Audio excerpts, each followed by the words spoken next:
everyone enjoyed the lunch, and I also hope nobody is still mentally sitting at the dining table.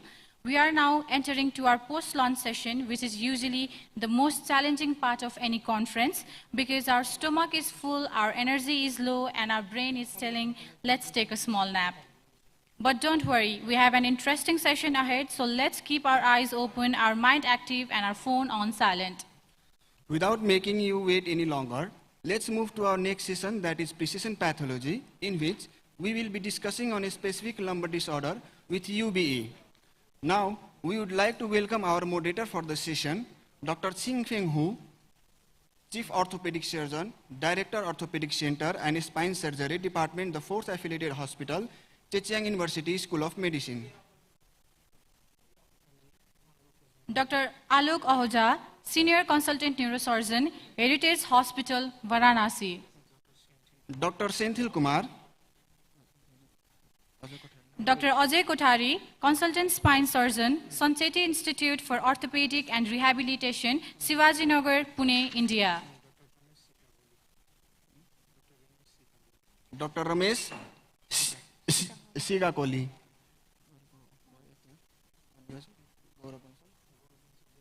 Dr. Gaurav Bansal, Senior Director and HOD Neurospine Surgery, Max Super Specialty Hospital, UP, India.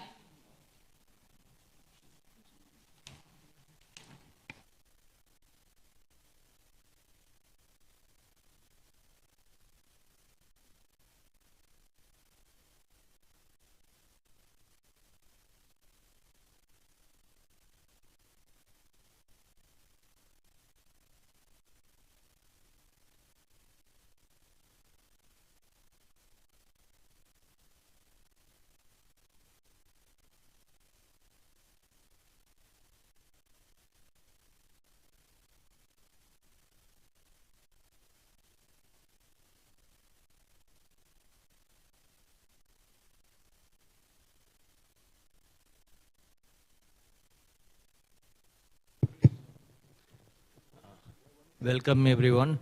After such a sumptuous lunch, we shall have a nice feast of academic interest also. May I invite Dr. Prankul Singhal to talk about UBE, UBELD, indications, techniques, and technical pearls.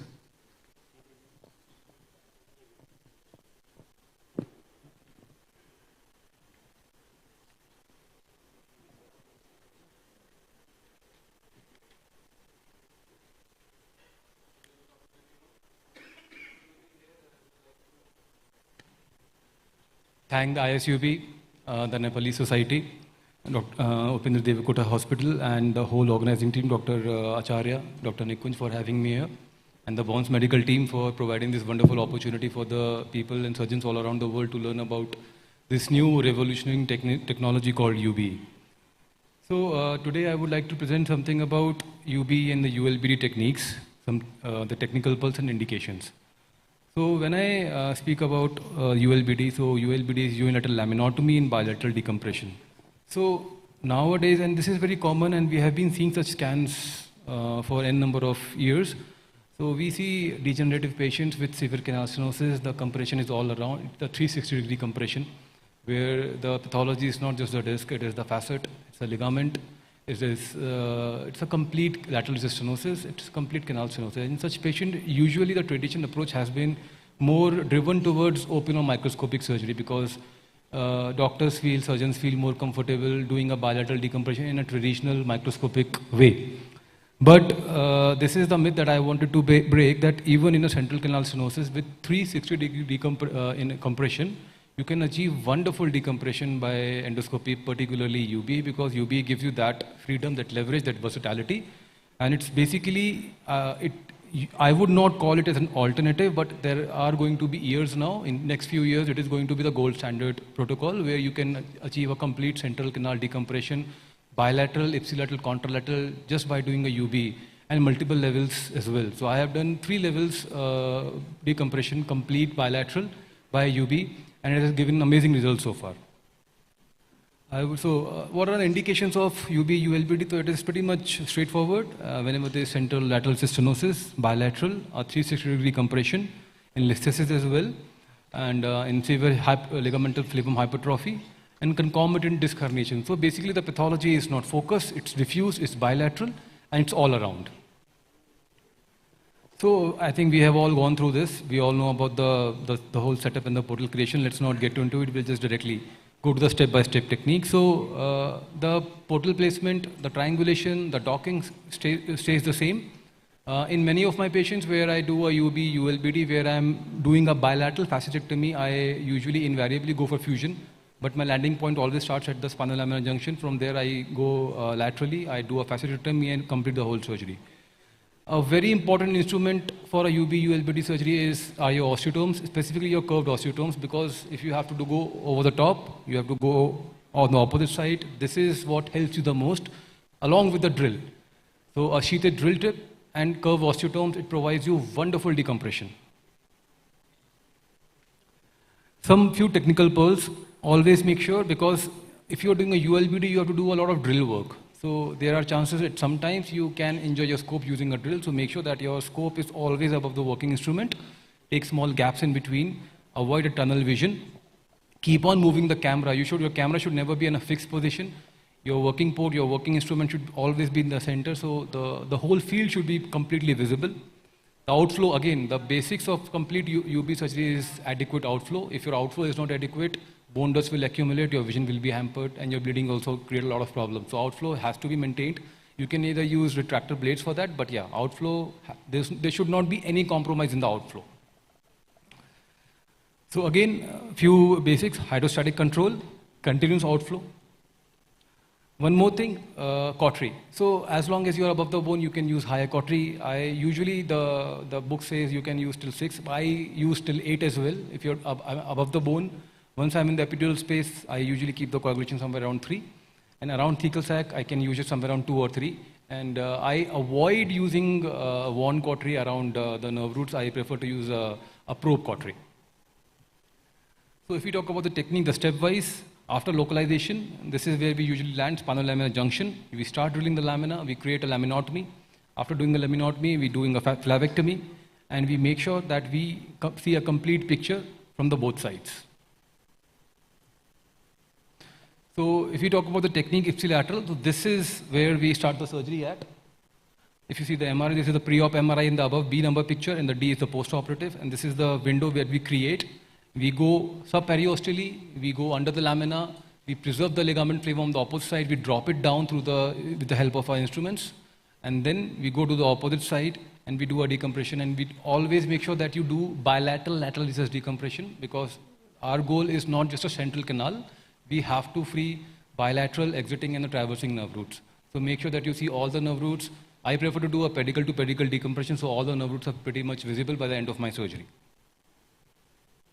So this is the usual. I would like to thank Dr. Pao, he's not here, for these wonderful images. And this is what we usually do, and our landing target. This is the spinal laminar junction, that's where we start drilling. And after drilling, make sure that you do your bony work. So in UB, I always say, no bony work is enough bony work. So don't be afraid about doing that you feel, okay, you're doing an overzealous bony work. No, bony work is always required. So go for adequate bony work. Expose as much as you can, and before doing a flavectomy, make sure that your whole tunnel vision has complete flavum in the picture. So that's how it should look like. So after doing it, you detach the ligament flavum slowly with your instruments, and you take it out.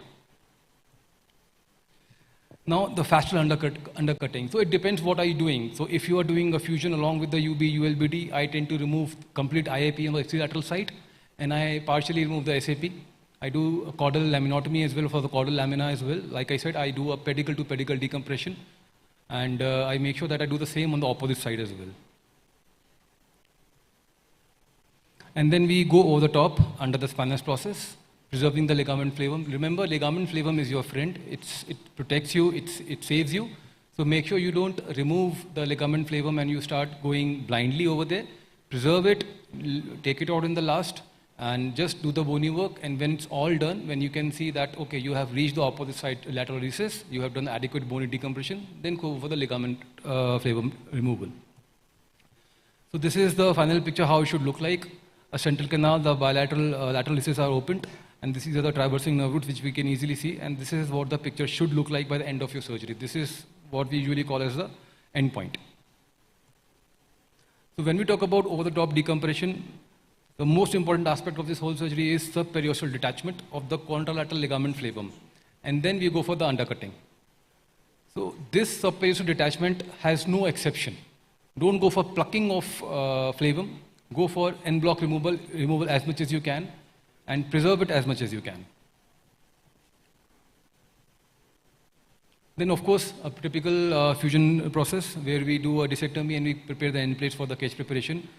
Give some time, in fact, I would rather say give some extra time to do a bony end plate preparation, because this is where the whole essence of the surgery in a fusion lies. Make sure that you see all those beautiful punctate hemorrhages. You see that the bone is absolutely bare and free, so that when you can achieve a wonderful fusion. Later on, remember, decompression is just a small aspect. If you are going for a fusion surgery, so the fusion has to start with the bone. So bone fragments, so the end plates have to be clearly visible. I would like to show some pre-op and the post-op images. I'll go a bit faster now. Okay, so few images I would like to show where we did a complete UB ULBD. In this image, if you can see, the pre-op and the post-op CT.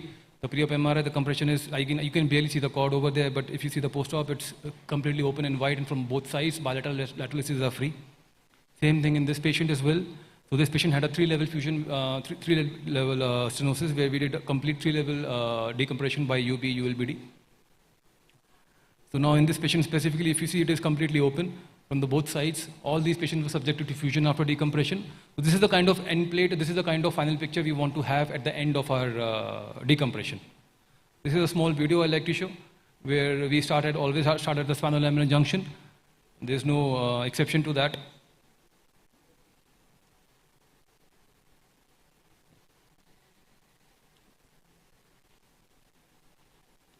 This is, we are doing, so I use a lot of chisels. So I prefer to preserve as much as bone we can, so that I can use it for fusion. So with a chisel osteotomy, you can beautifully take out the bony fragments, and then you can make a lot of space. So this is after the exposure, and now we are doing some undercutting of the flavum. The facets, the medial IAP is almost gone on the one side. Now we are trying to go on the opposite side. So this is the over-the-top decompression where it started. So this is the whole point of UB ULBD. Slowly, slowly, with the help of drills and the chisels, you can easily cross over the opposite side and do a wonderful decompression. So now our area is about to starting to get visible. Again, base of spinal process and the contralamina is being drilled out to make more space. So now we have crossed to the opposite side. So I make sure that I drill a lot, so that there is no obstruction to my instruments while I'm doing the surgery. Is it for me? Oh, okay, I'm almost done. Just the final thing, final picture I want to show. So this is the picture which you want to see in every case, and if you can see, we can see the contralateral traversing nerve root very beautifully. It's all open, the lateralis is completely free. Thank you.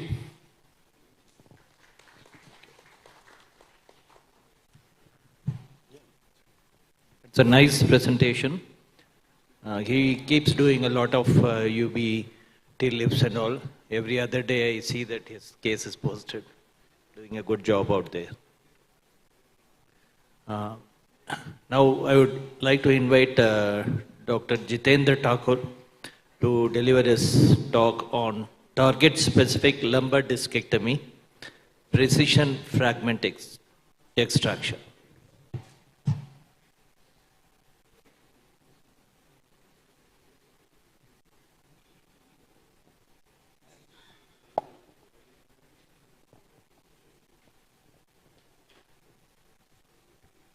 Good afternoon, everyone. Thank you, Nikunj Dai, for inviting me here. So my topic is target-specific lumbar discectomy, the precision fragment extraction. I have nothing to disclose. So my approach to lumbar disc herniation is simple. I don't choose the approach first. I rather choose the target first. And I follow the philosophy, treat the fragment and not the disc. So the problem with disc herniation is every disc herniation is not the same. So you have to individualize the patient, you have to investigate through MRI and to define the level of the disc. So whether it is at L5S1 level or above, then you have to see the location, migration, and also see the morphology of the disc. And then with all this background, you have to diagnose precisely, plan precisely, and then treat precisely. So never to forget the philosophy. The philosophy is target the fragment and not the disc. So any method of discectomy you choose, you have to identify the symptomatic fragment, reach it through the shortest and safest possible corridor, remove only what is necessary, and preserve the remaining disc and the facets. Remember, the goal is decompression and not the discectomy. So why do the fragment matter so much? So if you see in any disc herniation, the symptoms are generally because of the fragment and nerve relationship. And so the compression by the fragment and with the inflammation caused by the compression in combination gives the radiculopathy. So just to diagnose the case, you probably don't require an MRI, but if you plan to operate the case, this MRI is your surgical map, because it will tell you where is the fragment, has it migrated, and with that basis you can plan your surgery and you can visualize what will block your trajectory. Either it is facet, pedicle, SAP, iliac crest, or if there is any stenosis associated with disc herniation. So, and with all this precision, you will plan the safest working corridor. And once you diagnose and plan to do surgery, you have various options, either open discectomy, microdiscectomy, or any form of endoscopic discectomy, either transforaminal, interlaminar, or UBE.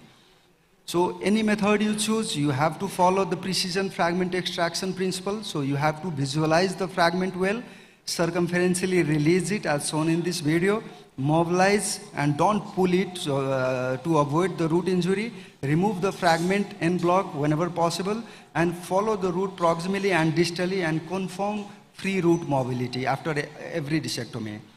So here is a case of 38-year male. He is a professional boxer. So he had got left leg pain more than his back pain since last 2 years, and the pain has significantly increased since 3 months. Walking time has significantly reduced, and he had got least present. SLRT was only 20 degrees in left side, and this is his MRI. So what do I choose then? Actually, I don't choose. I let MRI decide the approach.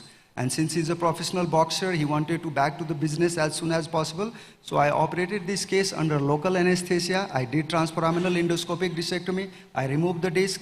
SLRT was significantly improved soon after the surgery inside the theater itself. His list got corrected few hours after surgery. He was mobilized and he discharged on the same day. And he was back to the boxing business after 2 weeks of the surgery. Here is a 32-year male. I operated yesterday. He is my resident, second-year resident. He had severe right leg, lower limb radiculopathy. I tried some block also, but it didn't work well. So, and then he started having some urinary symptom. I operated him yesterday. So since it is a L5S1 fragment who is offending, so I operated by UBE, and this is the video he sent me last night. So he was mobilized and he's discharged today. So how do I decide whether I will do TELD or UBE or open surgery? Actually, I don't decide. I let anatomy decide it for me.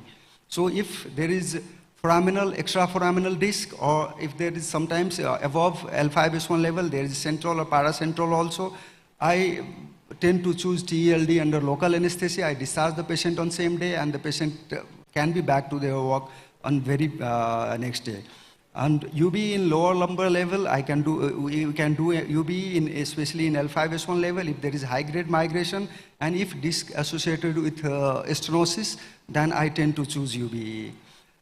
So neither the technique is universally superior, I believe. So we have, as an endoscopic spine surgeon, you have to know the procedures, you have to individualize the patient and think for the patients which does suit better for the patient. Coming to the very important topic, the hidden zone. So hidden zone fragment lie beneath the superior articular process and may be missed with inadequate exposure. And remember, it is not synonymous with the migration. Actually, it is a different ball game. So caudally migrated disc is hidden zone only when the fragment lies in a difficult pedicular and lateral recess location. Cranially migrated fragment may become hidden behind the superior pedicle and vertebral body. So remember, hidden zone is problem of SS, not merely a problem of migration. So there are certain key principles you should follow. If you are planning to operate in hidden zones, you have to identify the exact fragment, pedicle and nerve relationship before you choose the approach. You have to follow the principle, target a specific strategy, whatever procedure you choose, either TELD, UBE, translaminar, transpedicular, anything you choose. And these hidden zones discectomies are difficult because the pedicle will obstruct your trajectory. The facet joint can limit your working angle. Traversing and exiting nerve root may be directly into your operating field, and which may be vulnerable for injury. And if you do aggressive bone or facet removal, the patient will have got iatrogenic instability. So I will recommend, if it is in hidden zone, don't enlarge the exposure blindly. You rather change the trajectory. So he's a 64-year male. I operated day before yesterday. So he had got severe right limb lower radiculopathy. He was wheelchair bound when he presented in my OPD. So I operated him with UBE. So I removed the disc. He was mobilized on same day, and he was discharged yesterday. He was now he's doing well. So what if you are operating in recurrent disc herniation? So when the target is scarred, so you have to do MRI. You have to individualize the patient. Do a contrast MRI if there is confusion between fragment or fibrosis. Do well dissection before developing the plane and attempting any traction. Follow the principle. Identify the nerve root before manipulating the fragment. So here is a case. He was 46-year male, operated elsewhere 13 months back. He got reprolapse in L4, L5 level. He's a tax officer by profession. He wanted to get back to his job as soon as possible. So I could have choose fusion, I could have choose UBE interlaminar, but I believe he will do it. I wanted to go through the virgin corridor, so under local anesthesia, I removed his disc transforaminally. He was mobilized on same day, he got discharged, and on very third day, he was back to his job. So remember, revision surgery is about finding the old disc space, and it is about finding the new target. So certain conditions where I avoid doing just endoscopic discectomy, if there is severe instability, significant structural stenosis which may require a broader decompression, if there is an unsuitable bony corridor, if the disc is extremely migrated, if I suspect poor visualization, and if there is incomplete decompression despite many attempts of removing the disc. Remember, the conversion is not failure. Failure is when you do incomplete decompression.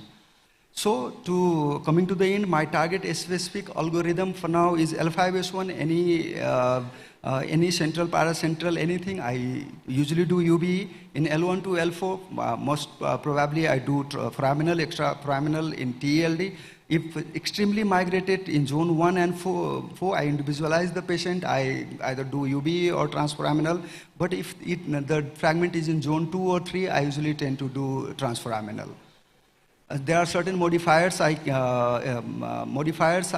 consider. So if there is stenosis, I usually choose UBE.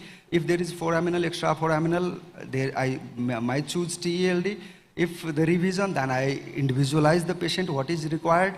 If there is instability or even severe bony pathology, I rather don't force endoscopic surgery at all. So to conclude, MRI defines the target determines the corridor, and the end point is decompression and not the disc removal.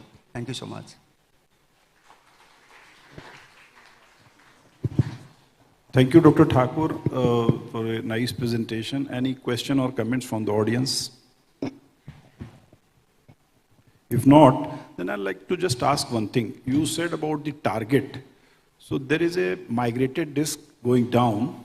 So your target will be disc or the lowermost part of the disc, the extruded disc? No, so if it is in zone 4, lowerly migrated, then my target will still be disc.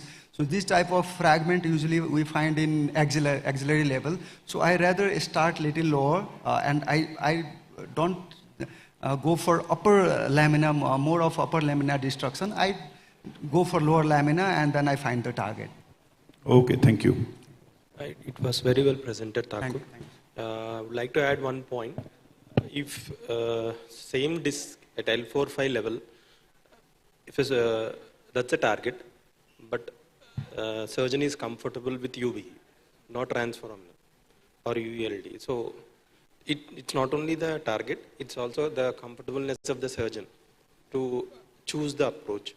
It's very well taken that the target is a primary, but the surgeon's approach is also where he is comfortable, where he will not add any other deficits or do the good part, do decompression well, is also be taken care. Because juniors are there, better always to say the other part is also important. Where are you comfortable? Surgeon is, as you are doing complete for scope of surgeries, it's okay. But someone is doing UB, someone is doing transforaminal. So someone they are comfortable with transforaminal. Same level, same target that can achieve through that can also be done. Yes, if you are trained in only single either UB or transforaminal or interlaminar, then it's your preference that you will choose the same thing. But since I do both, so I individualize the patient. If I believe I can do it under local anesthesia, transforaminal, the patient, because the cost is significantly reduced, I do in transforaminal. So I individualize the patient. If I can reproduce the same result by both of them, I rather choose transforaminal. One more thing you have mentioned that in the case of instability, you would not like to introduce endoscopy by any means, right? No, no. My point is I will not choose a precision fragment extraction. That I will rather choose maybe fusion. The patient will require fusion. No, but what kind of endoscopy or open means? I have not started fusion yet, so I do open fusion. All right. Thank you.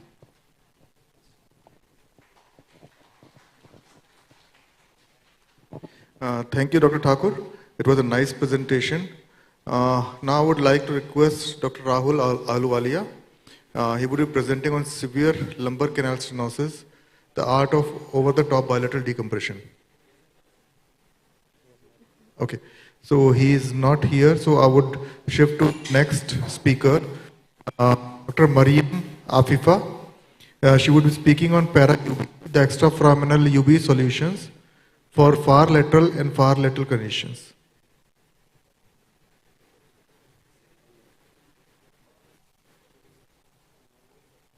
Dr. Mariam, please.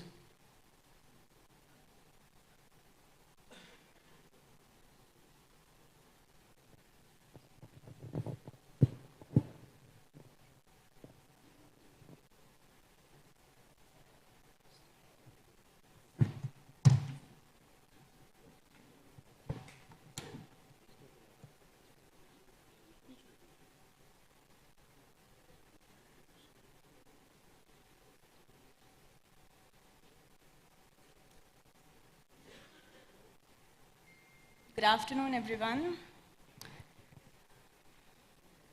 My topic is para-UB, extraforaminal solutions for lateral and far lateral pathologies. I'm Dr. Mariam Afifa. I'm an assistant professor from the Department of Neurosurgery, Nizam Institute of Medical Sciences, Hyderabad. What is the role of para-UB? It is basically nothing but a lateralized biportal endoscopic approach which provides a direct targeted corridor to the foraminal and extraforaminal pathologies. Also, it preserves the posterior ligamentous structures, facets, and segmental instability. So, we'll have a look at few cases. My first case is a 35-year-old male with right lower limb radiculopathy presenting for 2 to 3 years, having tingling and numbness, but no sensory or motor deficit. In the images, you can see that there is a well-defined mass which is confined to the foraminal and extraforaminal region at the L4-5 level. Intensely enhancing, you can see that there is a L3 nerve root which is abutting over the lateral aspect and superiorly, and there is an L4 root which is splayed and it is arising from it. This is the CT images and a 3D reconstruction where you can see the scalloping of the L4 body and the foraminal enlargement also can be appreciated. Thus, surgery was planned and we plan to do it para-UB under the IONM guidance. So, this is a illustration of where our pathology basically lies. So this is our tumor, where it is arising from the nerve, from the foramen, and coming into the extraforaminal structures and going lateral to our transverse processes and extending up till the upper level of, the nerve root, L3 nerve root.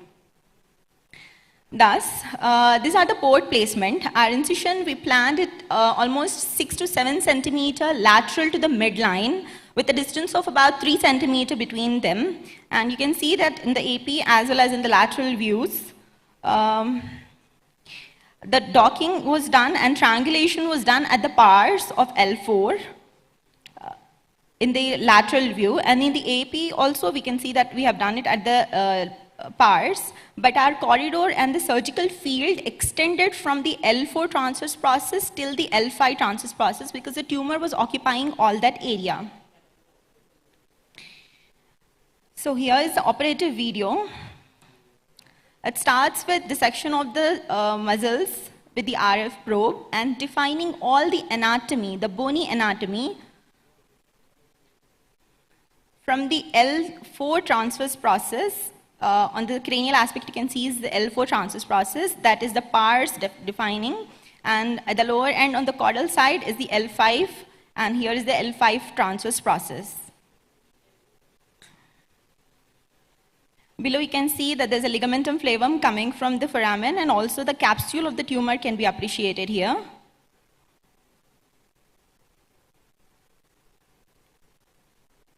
So after doing the defining the anatomy, we went ahead with the bony removal of some of the upper part of the SAP of the L5 to define the medial edge of the tumor, as well as some part of the transverse process of the upper, that is the L4 level, to define the upper edge of the tumor and identify where the root is. So this is what we are doing is at the L4 transverse process. We did it both with the upcut as well as the kerrison punches and the drill.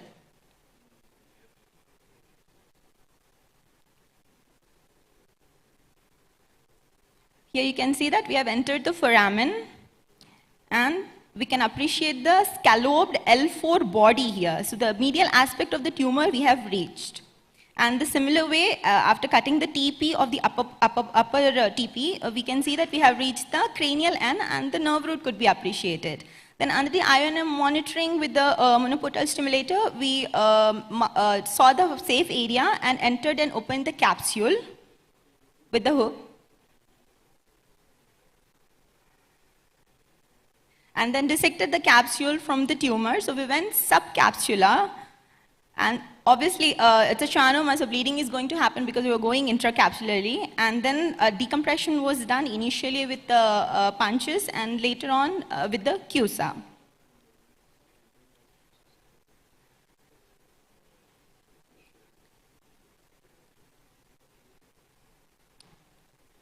After doing the CUSA decompression, once we had adequate decompression, we could define the tumor as well as the capsule all over it. So we went with the dissectors between the capsule and the tumor and dissected all around. So here you can see that we are doing the internal decompression from the capsule, lifting up the tumor elements, and that is the medial surface where you had seen the scalloped L4 body. That's where the capsule is still. And this is the lower end you will be seeing. That's the ventralmost part where we had the L4 nerve root attached, and that's where when we started to pull, we got the neurotonics from the L4 nerve root, which is confined to the anterior tibialis anterior and some part of the vastus medialis muscles. And this is the lateral aspect of the dissection which you are seeing, which was there on the superior lateral aspect, the L3 abutting root.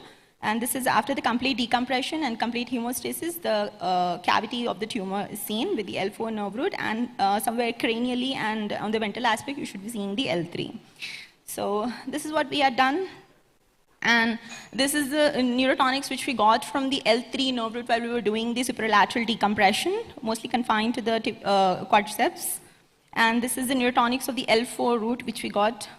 And this is a baseline MEP, and this is the post-op, post-resection MEP. So these are the post-op images. We can see this is a complete resection, and also the the corridor of post-op corridor cavity can be seen. This is the post-op images, which shows basically how much of the facet and SAP we had to resect I hope you're able to appreciate that.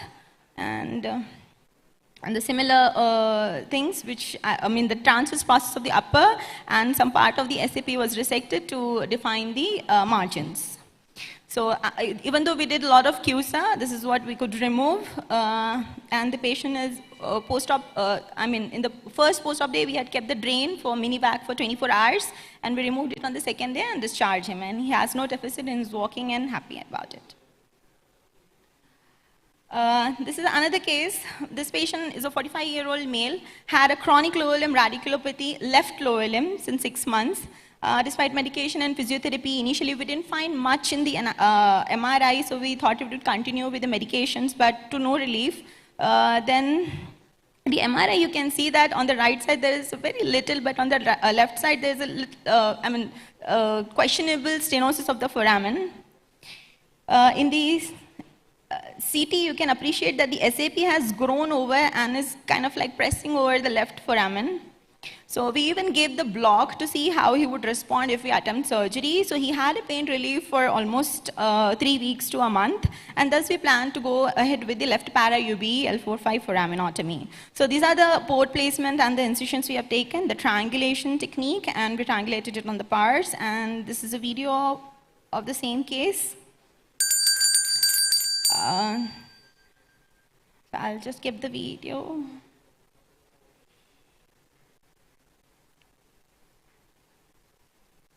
So drilling of the pars was done.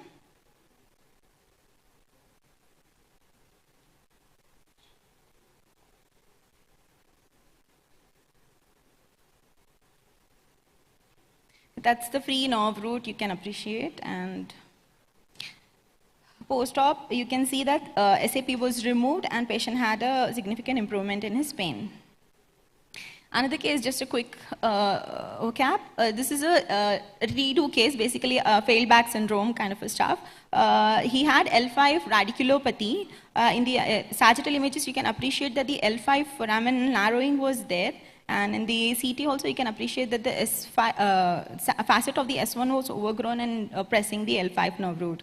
So we went ahead with the trans-alar decompression of the L5 nerve root. And I apologize for the color chrome adjustment here. So this is what we did.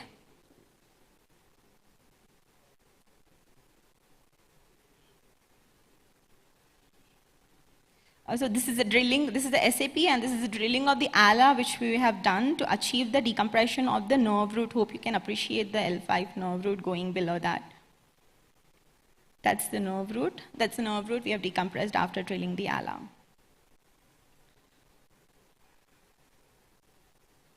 So as usual, the precautions for the para-UBE to be taken, avoid going ventral to the thoracolumbar fascia, use low irrigation pressure to prevent excessive fluid extravasation into the retroperitoneal space, avoid excessive drilling of the pars interarticularis as well as the SAP, and care should be taken not to injure the radicular artery and the nerves and other stuff. And hematoculous hemostasis is must.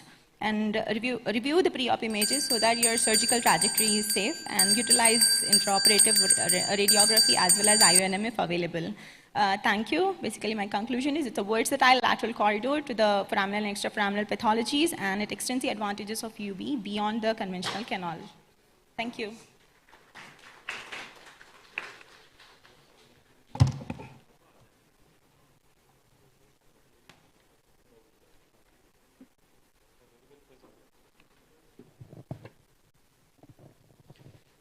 Mariam, you are very well presented. Thank you. Would like to call Amit Thapa, the UBE for pathologies beyond lumbar disc prolapse.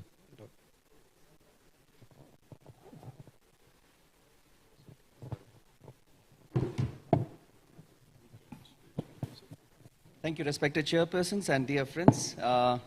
On behalf of Nepalese Society of Neurosurgeons, I extend a warm welcome to all the participants of ISUBE and UBECON.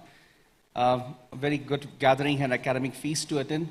Well, just to start with a disclosure, this particular presentation is not meant to be very comprehensive on what we can do. I'm just going to talk through about what we are doing on different perspective of UBE.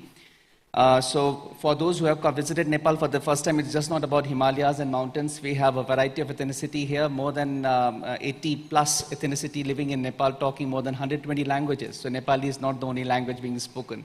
So there are a colorful history we have.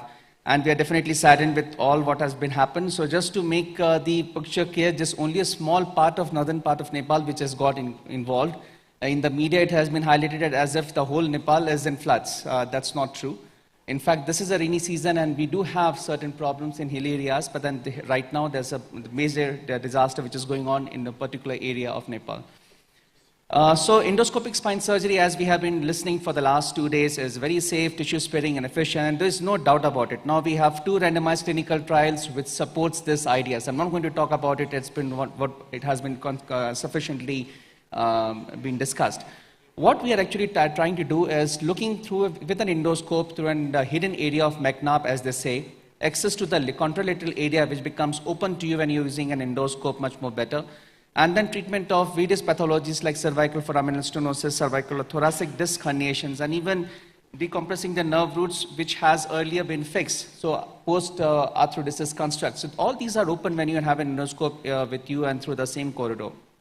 And compared to the traditional open surgeries as well as MIS, it actually gives you a lot of benefit. In fact, I was trained in the Stando system, monoportal, and now UB we are doing, and I can tell you with my own experience that this is one technique which can give you a very good off-axial visualization, which is not possible even in monoportals. So that's why it is a very, very versatile technique, as we have listened to the previous discussions. So the present indications, in fact, when UB came, it was to prevent instrumentation. So that's why we wanted to create less instability by going through small corridors, and that's why it was mainly target for decompression and discectomies. And in fact, we can even denervate the facet, so it was very handy to use as a pain surgery technique also. But nowadays, we are doing a lot of extradural work, so you must have listened to the previous speaker talking about extradural pathologies, including tumor through transforaminal approaches or para-UB approaches, and also to complement instrumentation in various surgeries and rural surgeries. So lumbar discectomies, we all know, very straightforward cases. Simple, elegant, very good to show to your patient. So patient becomes very convinced also, we get a good surgery done. But I have been listening to previous speaker, that's why I kept this slide. When you're using a 30-degree scope and coming little laterally, you are actually sitting on the front of the dura. And you can actually remove a paracentral disc without causing too much of compression over the nerve root. So you can see I am actually removing a paracentral disc here through the interlamina approach, but little bit lateral. And then we have done a little bit of bone work, which our previous speakers has already sent, as I had described, and we can go through it. And the beauty of UB is that since you have a very good device called RFA, you can actually do an annuloplasty. I can just show you here. Just bring that scope like RFA probe near to your 2 cut edges of your annulus, and then just bring it closer by coagulating it. So annuloplasty can be done very well. And of course, contralateral view is also becoming much more better. But try to preserve as much ligamentum flavum as possible if in case it is not at all causing stenosis. This is a key thing because in cadaver workshops, we learn to remove everything. In fact, that is not required in live surgeries. Try to remove only the offending part and try to preserve as much as possible. So beautiful view get with a 30-degree scope. So we have been doing a lot of decompressions with multi-level, single-level fusions, multi-level fusions. So these all are possible with the UB techniques, and all these patients have gone to a tremendous benefit. Multi-level lumbar dystenosis, 3-level, 2-level, also very much amenable to endoscopic surgeries. Only thing is that you have to have your C-arm attached to the patient. Do not remove it. Do not be overconfident on the levels part. You can easily jump over to other side anytime. So always be cognizant of that fact. Other than that, migrated disc, of course, you can chase the disc, use an UBE. So rather than becoming a very target-specific approach, as our previous speaker say, I do compliment him for all his talk. But then with a UBE, it's become so versatile that you can use the same port and you can actually chase this migrated disc throughout. And of course, in the instrumentations also for the TILIF, so initially what we were doing was we used to do a lot of osteotomies and then do the discectomy and then later on do an MIS fixation in the same patient. So like in this case, we are doing an SAP excision, then IAP, then we are cutting the ligamentum flavum, and then since the disc space was all gone, we are using the disc shaver to push it and making a space inside. And then we can actually go inside and then see the end plate preparation and then put a cage inside under supervision. So everything is end-on, and then you can always do a decompression completely and before doing an MIS fixation. So this was my earlier technique when I used to do an MIS after the decompression. Now what we have done, this is just on the day of the surgery, patient is able to walk, so just a view of that. So what we have transformed over the years is that nowadays we are actually putting on an AP view the need of all these the guide wires first, and then doing the endoscopic discectomy or the decompression, whatever we require. Like in this case, this is a case of a D12 to L3 level transpedicular screw fixation for L1 and L2 PYD, a high level. So we did an endoscopic discectomy after we have put a K-wire, and then we have actually done this procedure so fast because everything was under view. Now K-wire helps in two things. One is that you have expedited the process, you don't have to remove everything and again repaint or redo the patients, and of course you have a navigation system sitting on the field itself. You know the K-wire is there, so you can actually identifying your level, so you have no chances of going anywhere else. So you do the bone work and then you do the you open up the foramen areas and then you decompress it. And what I want to show you is that with the use of 30-degree scope, as the first speaker of the day was speaking about, you can actually go inside the ventral aspect of the dura. Mind that this is L1 level, and I am going ventrally. This is all through the interlamina approach, only that I am actually coming a little bit more laterally and then using a 30-degree scope. So beautiful view of everything which is in the front. So this is very much amenable with the slight EF flow of hand. So this was another case of L5-S1 tubercular spondylolischitis. Patient was in deep pain and then patient was not recovering because somebody has already tried ATT. So we did a decompression lavage and then we did an L5-S1 fixation. And so patient is doing well. This is second case where there's a patient of a post-epidural abscess. So we could actually do a decompression here. So you can see the pus is coming out. Then we are doing osteotomies to do a fascectomy. Both IAP and SAP has been removed. And then we are going inside the disc, removing all the disc fragments, what all sequestra is there has been removed. And then we are actually preparing the cage, and then the cage has been placed inside under vision. So all this is amenable through the surgery and then the fixation in the dorsal level using an MIS with UBE. So this is again doable very much, and this is the post-op 3 months afterwards, follow-up. The patient is completely cured of her abscess, the abscess is gone, and the patient is doing good. This is another case of an hypertrophic ligamentum flavum at D8, D9 level. So you can see there was a severe canal stenosis because of the hypertrophic ligamentum flavum. So we could do a discectomy and removing the ligamentum flavum. Similarly, cervical procedures, Berlotti syndromes. And nowadays we are even combining with the intradural pathologies, but we are not doing intradural under UBE. We just make a space because UBE provides you just above bone space under which you can play inside the dura, and it becomes a very much avascular field for you to work through. Of course, whenever you're doing something new, something aggressive or excessive in these terms, then there has to be some complication. I have one case of massive effusion which I have created while I was operating on the thorax. The way I identified was there was a sudden drop of the oxygen in the patient, and then we realized that maybe we have ruptured the pleura somewhere, and now the fluid is all sitting in the thorax. So that patient was salvaged. So we have to be very much cognizant of all these complications which we all can have.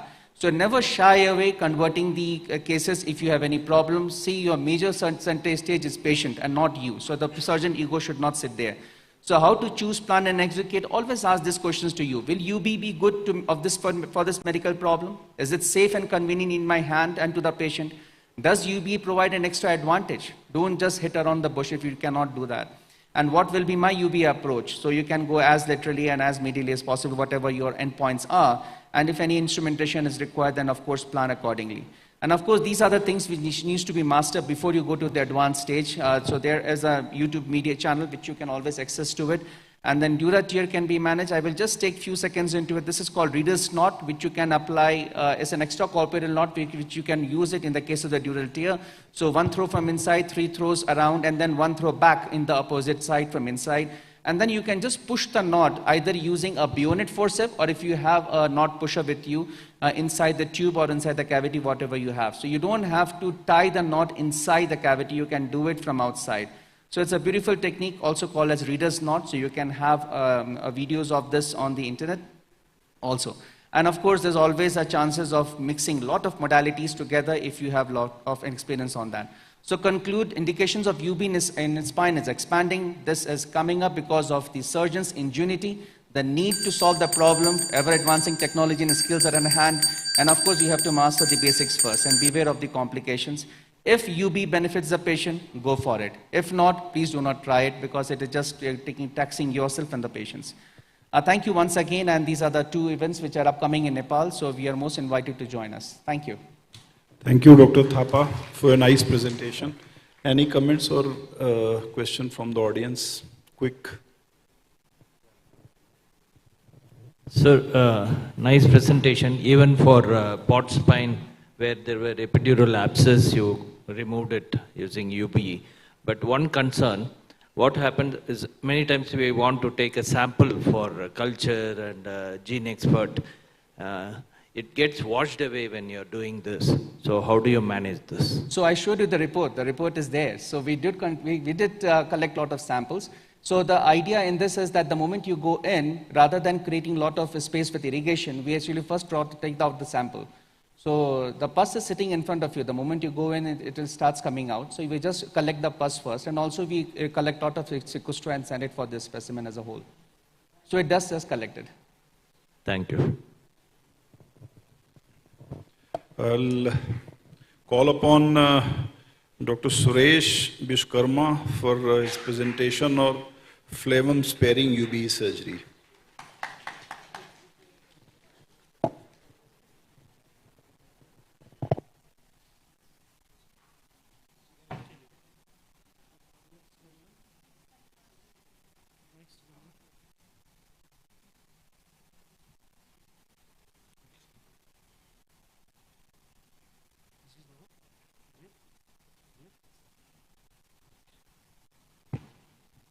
Good afternoon, respected chairperson and all the delegates. I'm Dr. Suresh Bishkarma, consultant neurosurgeon from Neuro Hospital, Basbari. My topic of presentation is phlegm sparing UV discectomy.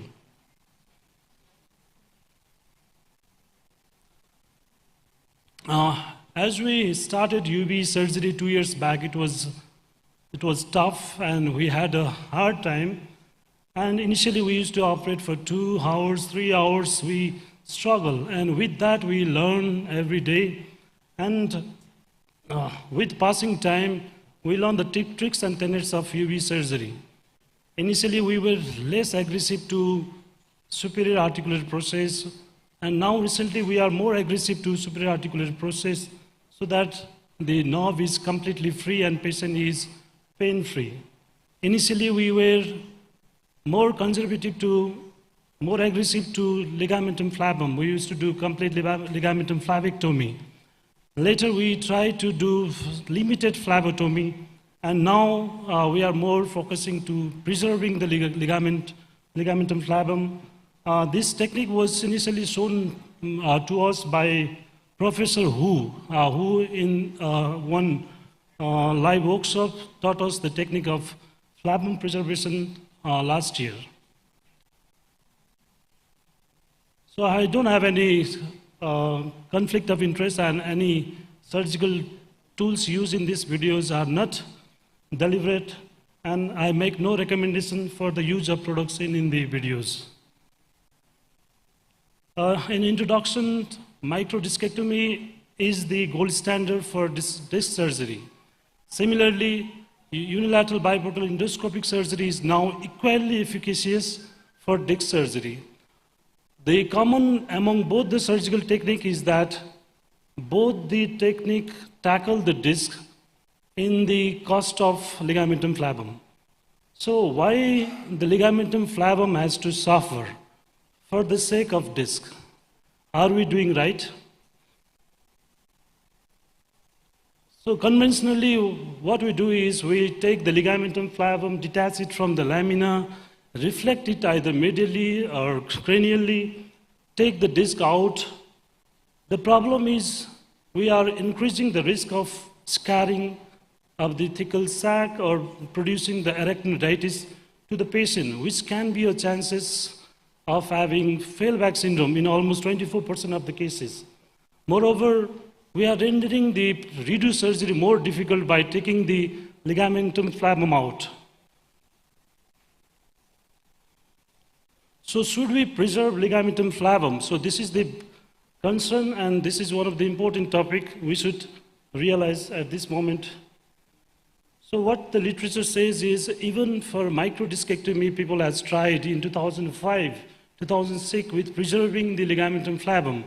So what they found is there is significant less fibrosis in a period of 6 months with equal post-operative pain relief, which has also been supported by this study later done in 2020 by microdiscectomy. Later in 2025, even for unilateral endoscopic discectomy, the adhesion as well as the risk of dural tear is less if you are preserving the ligamentum flavum during the surgery.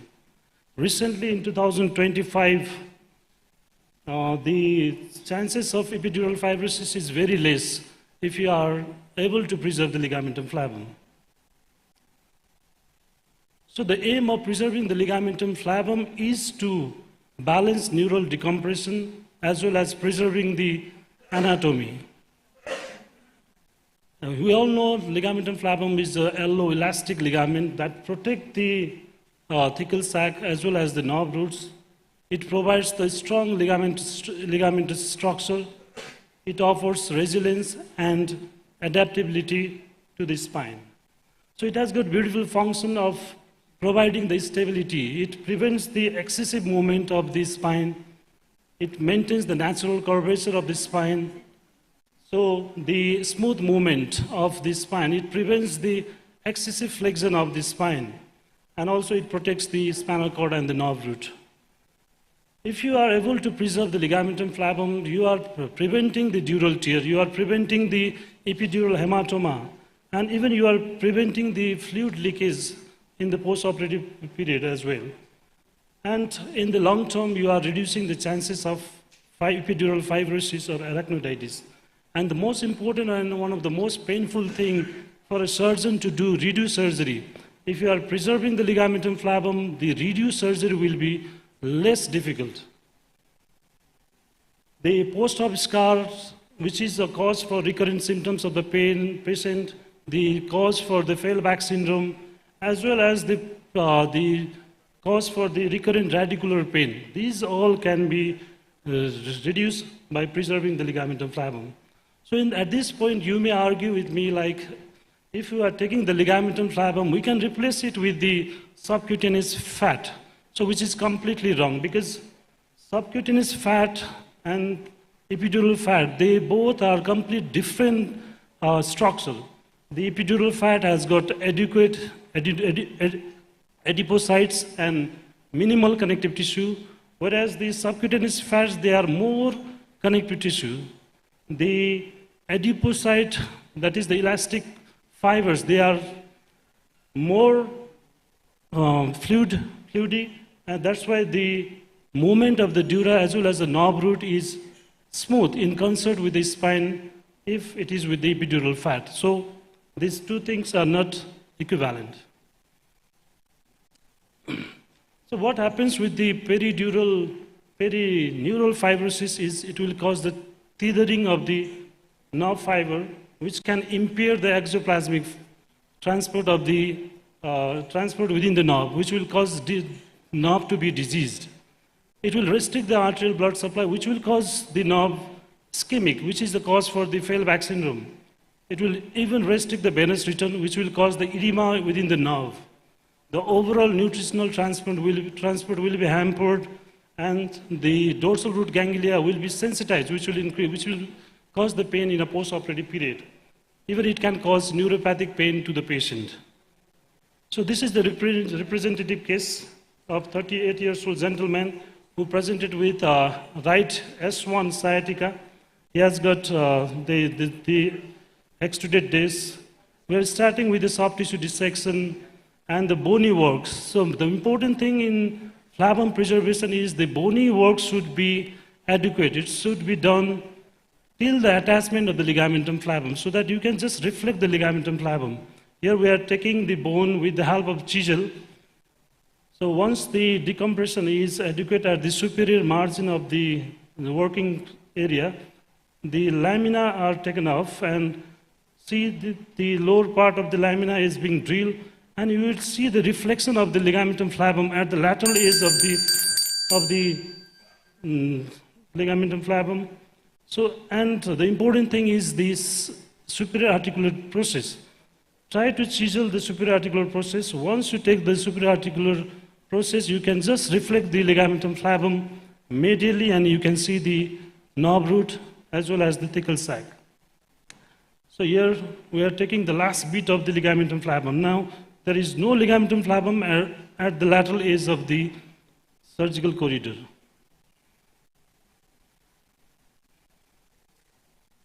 So with that, you can expose the disc space.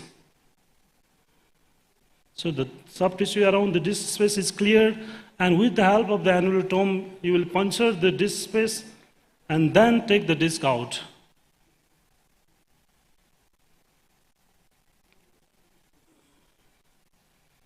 So this corridor will give you enough access for the disc material to be removed. So once the disc material is removed, you can just reflect the ligamentum flavum back to its normal anatomy. So now, once the ligamentum flavum has been reflected by the knob root retractor and the disc is removed, we will check the residual disc is there or not with the help of the ball probe. We will do annuloplasty. And now you can reposition the ligamentum flavum back to its anatomy. So the thecal sac is protected, and this will prevent the fibrosis as well as the arachnoiditis for the patient. So but the contraindication is the canal stenosis. If there is a migrated disc or there is calcification of the disc, and the blind spot, there may be foraminal apex disc or the disc that has migrated to the upper or lower lamina, then you may not be able to do that. With that, I have a conclusion, and my recommendation is you should always try to preserve the ligamentum flavum whenever possible. So at this point, climbing the mountain is hard, but changing your mind is even harder. So you should be quite humble enough to change your practice so that you will offer maximum benefit to the patient with less complication. Thank you.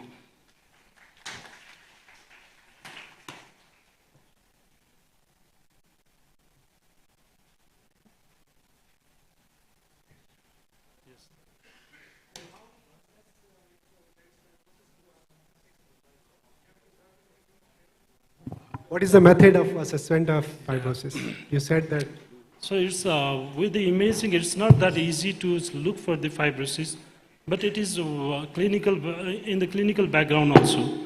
Patient, in 24 to 50 to 30% of the patient, the cause of Fehlbach syndrome is solely because of fibrosis. So if you do a comparative study, in those patients, one with preserving a ligamentum flavum and other without preserving the ligamentum flavum, the patient with preservation has less symptoms of Fehlbach syndromes. In this technique, you are basically landing on the J point, drilling it off the SAP, and then taking the flame off momentarily, yes, and taking it out. So yes, that's what you are doing. So this is maybe useful only in lateralized disc at single level, right? If there is canal stenosis or there is centralized disc, or we need to go for like contralateral, then I hope it won't work, or you won't advocate that, right? The sound is not that clear, sir. Keep the mic a little forward. Basically, what I'm asking is your technique describes that you are landing on the J point. J point, yeah, definitely. And at the you take out the SAP and detach the phlegm and take out the disc. But this is only for single level lateralized disc, I believe. If there is canal stenosis or contralateral disc or centralized disc, then it won't be much useful, right? Yeah.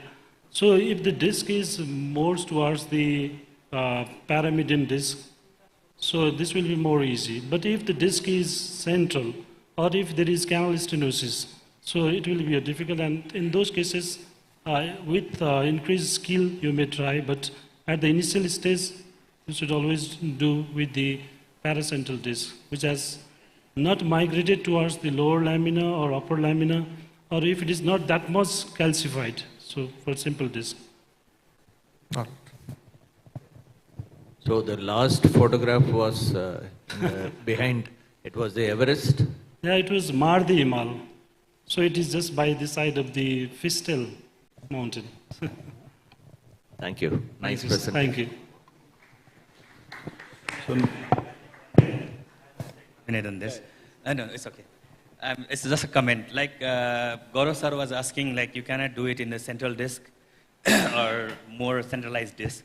It's more asking about his experience regarding this. No. I just came to know, like I was also of the same thought that it is more for the lateral disk, for the recess stenosis. But Dr. Hu and Dr. Kunfing, Hu and Dr. Chu were there yesterday with in our OT, and we had a good discussion on this. The idea is you just go and detach the ligamentum flavum as medially you can, up to the midline clutch and even beyond that. Revert it back. I have seen one of my friend in Malaysia, what he does is he takes a suture, lifts the flavum up, does all kind of work that you do, and then places the back the flavum. So it can be done. The basic idea is you have to take out the superficial flavum completely so that you get some area. The superficial flavum is not that important. The deep flavum has to be restored. That is the idea, sir. That's just a comment. All right. Definitely what Dr. Nikunj just now said is if you have to preserve the ligamentum flavum. But what in my surgery, what I try to project is to spare the ligamentum flavum. You are not even touching the ligamentum flavum. So once you go more lateral to the bony attachment of the ligamentum flavum, you just simply reflect it. We are not taking any bit of the ligamentum flavum at all. So that is the point. For that, you need to detach it from the inferior lamina as well, right? Not just at the J point, you need to detach it from the inferior lamina, at least from the ipsilateral side. Yeah, but since we are going more lateral to the SAP, since the ligamentum flavum is attaching to the SAP, we are chiseling it, and simply by chiseling, it will be reflected medially. So in those cases, we can take the disc without even moving it from the lower lamina. So, yeah. Basically, the understanding is the same, sir. Like what he said is the same thing. You have to detach the flavum. Either you detach laterally, detach below, detach up. You go up to the lamina, whatever. You are just going up to the insertion of the ligamentum flavum. Okay, thank you. Thank you for the nice discussion. Without wasting time, now I'll invite Dr. Zhu Bin. The topic is challenges and advances in material for artificial nucleus pulposus prosthesis.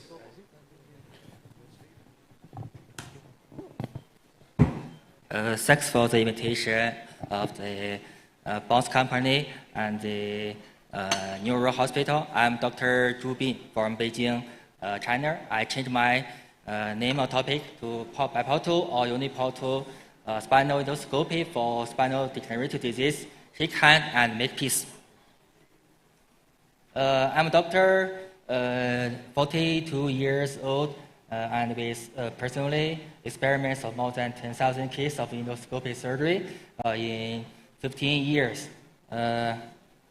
The spinal degeneration is inevitable for every person for the walk up street, and the increase in average life expectancy for human people.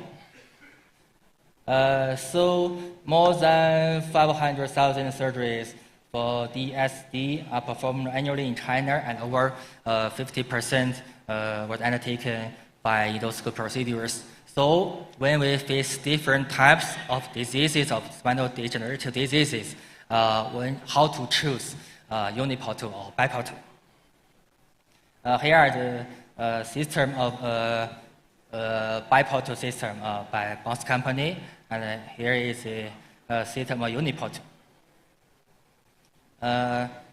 Professor Jin Song Kim described this condition as a portal wall, but in our group, we think there's no wall, just cooperation. I started my experiments of endoscopic surgery 20 or 13 years ago with Professor Gannem Chok and Michael Schubert in Germany. Before 2019, my only job was uniportal, but after 2019, I combined half uniportal and half biportal. I attended most of the Asian Miss from Pattaya to Bangkok to Manila in Philippines. How do I choose between uniportal and biportal when we face different types of disease for lumbar herniation, foraminal stenosis, or cervical or thoracic diseases? The lumbar herniation was the most common cases for surgeons sitting here to face every day, every month's work. I think most of the surgeons could finish the endoscopic lumbar herniation resection, no matter uniportal or biportal, in 30 minutes. Here is a case of lumbar fall-valve herniation of lumbar spine. We performed the uniportal procedures to remove the disc herniation, and here are the pre- and post-operation images. Another case is another lumbar fall-valve lumbar herniation. We performed a uniportal procedures to remove the disc prolapse in 20 or 30 minutes. Here are the pre- and post-operative MRI images.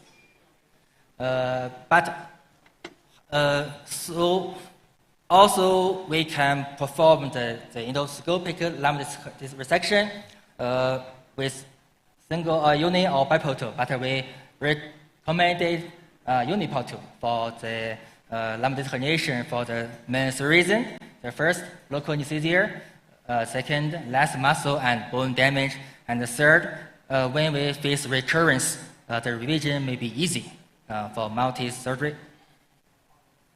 And central stenosis with the surgery of URBD was controversial uniportal or biportal. The first case is URBD for lumbar fall-valve RSS. Here are the preoperative MRI imagination.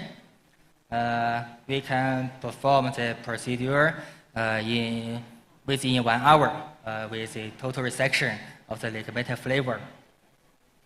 And here are how to show the video. Yeah, here are we can see the dural sac were compressed sufficient, both the epilateral and the contralateral. Okay, here are the CT scan, post-operative. We can see the sufficient decompression of the spinal canal. Actually, I prefer uniportal decompression of URBD for lumbar spinal stenosis. I use a external scope large chafing to remove the bone. You can see the scope, the chafing, and the working channel. Here is my decompression steps, like a circle from the upper side. No look back. Just one circle to remove the ligamental flavor in block or in piecemeal. So my opinion for central stenosis of URBD, I recommended biportal decompression for the reason. First, a gentle learning curve, higher decompression efficiency, and less demanding of equipment and some tools. Lumbar foraminal stenosis is a special type of lumbar stenosis, and our group performed more than 20 or 100 cases of this case. I use the foraminotomy to replace the foraminoplasty. We think the insufficient foraminoplasty is associated with poor prognosis, and excessive foraminoplasty may damage the facet joint. I concluded for 4 steps: to remove the ICP tab, and the double root exposure. Here are the typical case, lumbar fall-valve. The first ICP card, then the tape of the ICP, then they explore the disc and the transverse nerve root, and then the ventral decompression of the nerve root. There are the video after the surgery. The CT scan, postoperative, we can see newly made foramen and double nerve root decompression. So for LFS, uniportal 100% recommended. For lumbar interbody fusion, there are many chosen.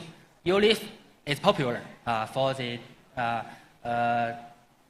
diversified tools, the open surgery osteotomy, the ultrasonic osteotomy, and the different types of high-speed member. But when we perform the uniportal endoscopy, TLIF, we prefer the large diameter endoscope and large diameter extra endoscopic tracking. Different types of EndoLIF, EndoP, EndoT, and EndoPT. We recommended EndoPT. Typical case, lumbar 4-5 LSS, bipolar. And post-operative scan, we can see sufficient bone graft and bone fusion.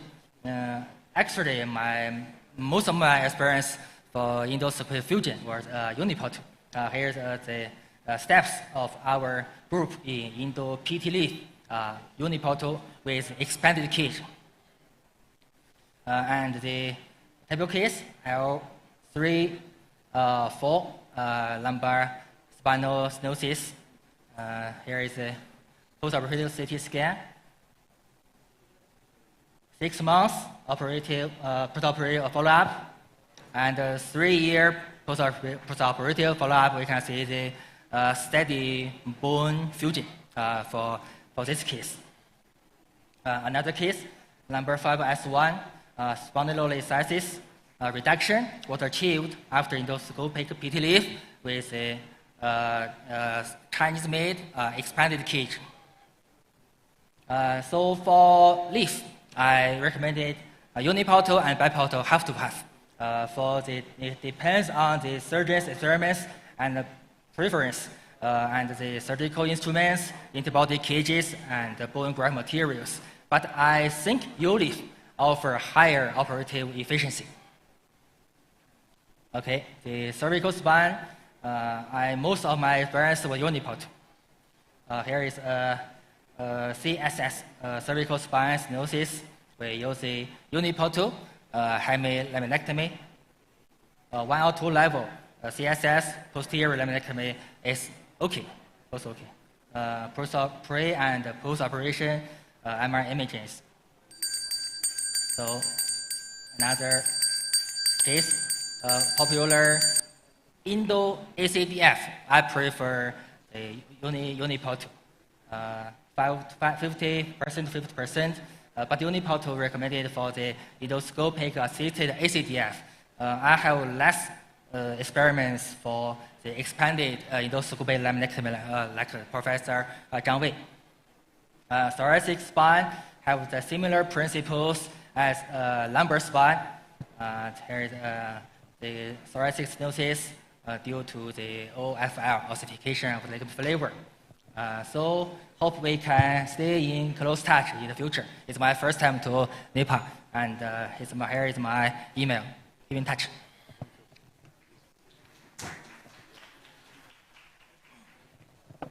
Thank you. Any questions? If no, we'll go for the thank you. We'll call upon Zhang, Dr. Zhang.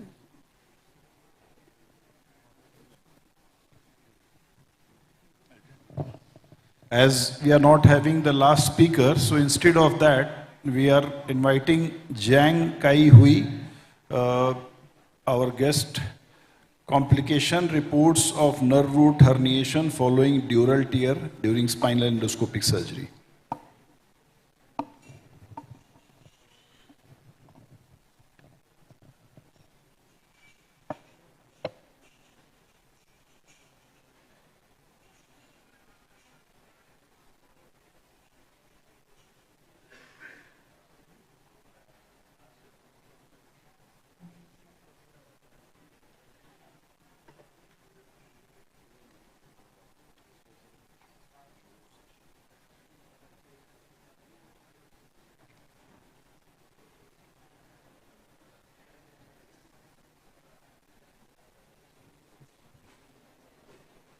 Good afternoon.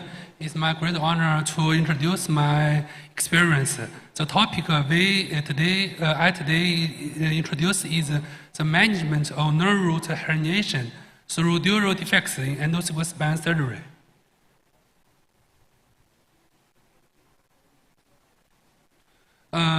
Endoscopic spine, lumbar spine has been recognized as a safe and minimally invasive procedure over the past 2 decades. The incidence of dural tears in endoscopic spine surgery is approximately 1.1%. Transdural nerve root herniation is rare but serious complications. If not detected and managed properly, it may lead to severe neural defects. Currently, a system classification and clinical management strategy for this complication remain incomplete. The pattern proposed a classification for transdural nerve root herniation, a rare complication for full endoscopic lumbar discectomy. The classification based on 3: the time of defection, neural status, and associated complications. These are rated type 1 and 2, 3, 4. Type 1 is inoperative, type 2, 2, 3, 4 is post-operative. This objective is to report 4 cases of dural defects encountered during the lumbar endoscopy and respective management to discuss the strategy for early identification, nerve root reduction, and dural repair. The typical case 1. Male 16 years old, numbness in both feet, weakness in the right lumbar bear, intermittent catheter for 4 months. Neural examination, tenderness on persistent for lower back, hyperness over the lateral aspects of dural distal left calf and medial customer for foot, and grade 3 strains in the left ankle, the fistula and goat head tendon. Posture. The UB lumbar profile spinal canal decompression and nuclear climate.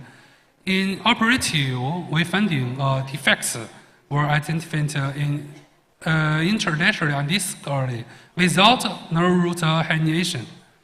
For this case, no specific intervention was performed, and the patient remained aspirated post-operatively. Typical case 2. Male 75 years old, chief complaint numbness and discomfort in both lower limbs and with intermittent catheter for 3 years. He had a post-surgical history, lumbar profile interbody infusion performed 6 years ago. Neurological examination, tenderness on the percussion of the lower back, hyperness over the left and anterior aspects of the left calf, and grade 5 muscle strains in both lower limbs. The posture is UBE lumbar 3/4 spinal compression and nuclear during the intraoperative, we found a minor dural tear was identified. The image was in the right. 1 week post-operatively, the patient developed severe testicular pain. Despite the simple treatment with steroids, dehydration therapy, and electrolysis, the symptom did not improve significantly. The image review in the left. We found the nerve root herniation and kind through the dural defects in the picture left. And in the right, we found the separate fluid leakage at the defect site. And in the extra myopathy of the dural and nerve root floating in the post-operative.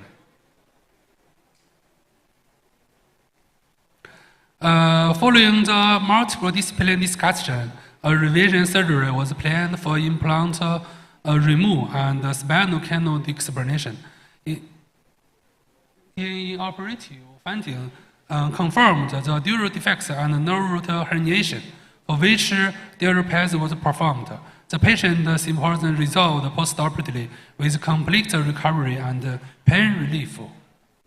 The typical 63 years old male patient, chief complaints low back pain with lower lumbar pain and numbness for 3 years, experienced with left foot disordered weakness for 2 weeks. In the picture, we found the lumbar profile disc herniation, and the procedure is UBE lumbar discectomy. The second mission recovery is 3 months post-operatively. Chief complaint is radiating pain, numbness, and softness in the both postcox and lower limb for 2 weeks. In this, percutaneous transformer endoscopic surgery was performed under local anesthesia. Inoperatively, we found the dural bulging was noted, and no intervention performed, and the patient's symptoms improved postoperatively. 10 days after the second surgery, the chief planned right lower limb radiating pain for 3 weeks. The VAS is 8 about.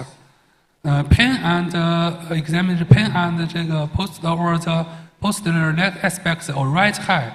Direct leg test was positive at 50, and with a positive with a flex leg test. Imaging showed no significant right side disc herniation. After a comparative team discussion, an endoscopic examination and debridement was planned. In operative discovery, we found the candle-external nerves herniated and became incarcerated through the ventrodural defects.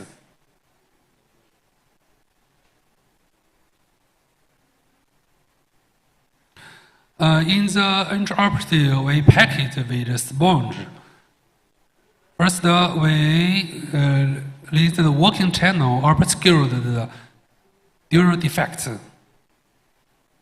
And then we packaged with sponge.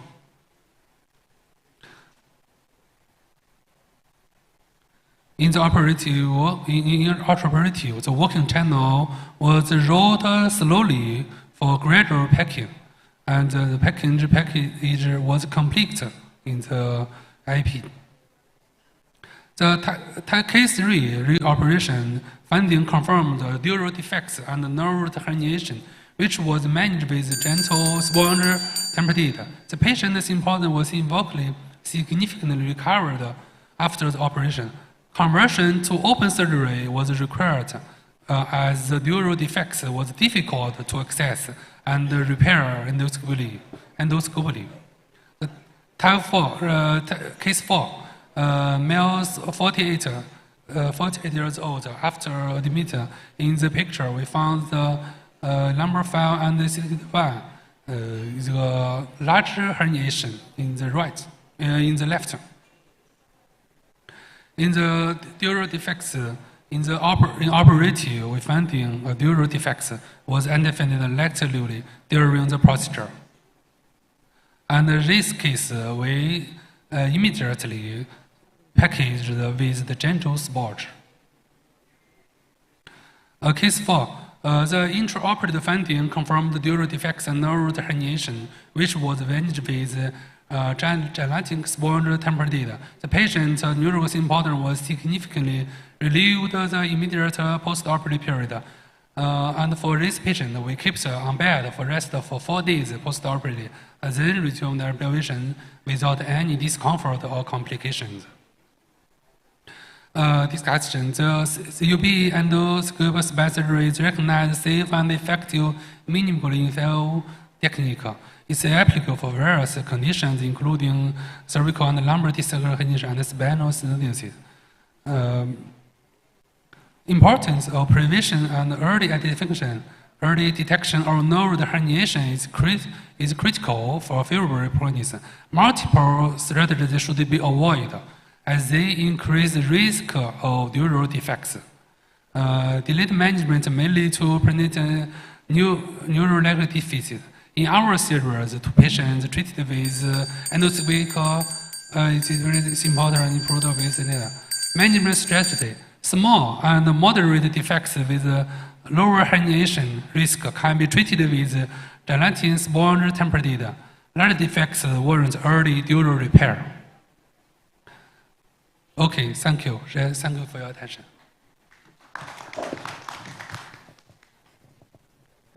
Thank you, Dr. Zhang. A question from my side. Dr. Zhang, a question from my side. In the third case you discussed, were you having a very strong suspicion because you went in third time? Were you having suspicion that there was an injury? How did you suspect? Because there was no intraoperative injury and there was no post-op radiological signs. So how did you decide that there was some injury and why did you go in instead of waiting? In the third case you discussed. Hello? Yeah, he wants to say that, excuse me.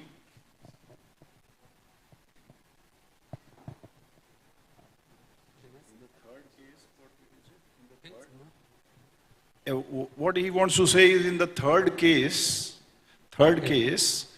there was on the MRI, it was not seen properly, there was a leakage, that's what? No, in the third case we discussed, yes. You went in for re-exploration third time, means you operated him twice.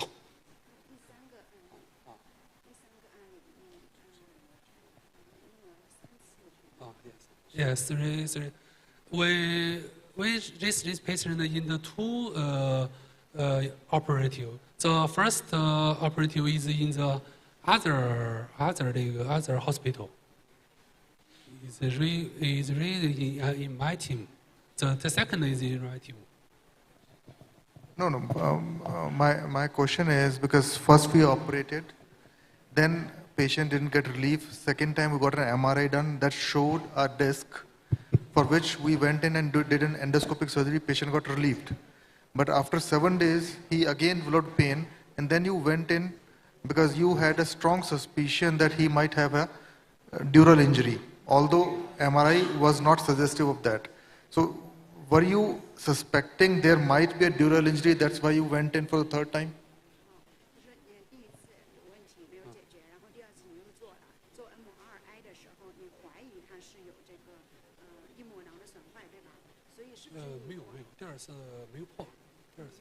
In the yeah. 他出现症状是剧烈的头部。对。没有怀疑没有。The MRI no symptom 这个 dural defects. In the second 这个 operation, the patient relief the pain relief after 3 days. The pain 这个 patient severe pain in the right limb. In the second 这个 operation, we only found the disc. So as we are running out of time, so what I will suggest that we'll have discussion during dinner time. We'll one-to-one discussion will answer everything. Okay. Thank you very much. Thank you very much for your patience, and I think we are closing the session. Next session will follow.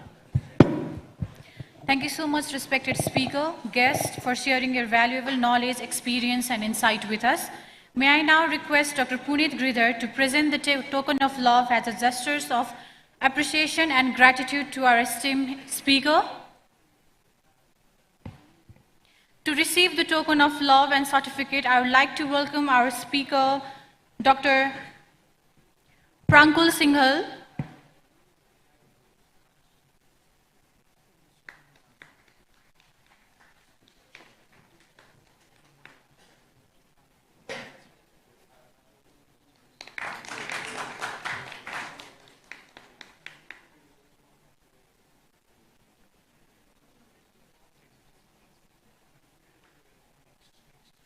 Dr. Jitendra Thakur.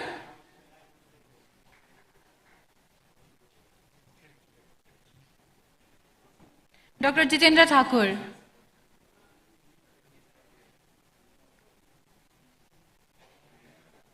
May I now request Dr. Mariam Afifa?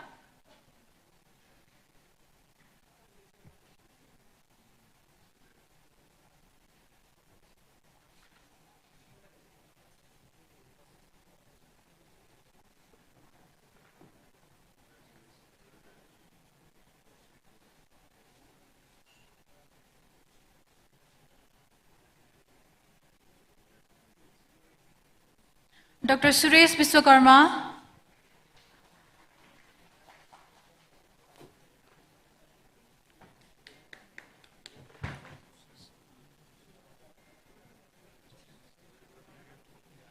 Oh.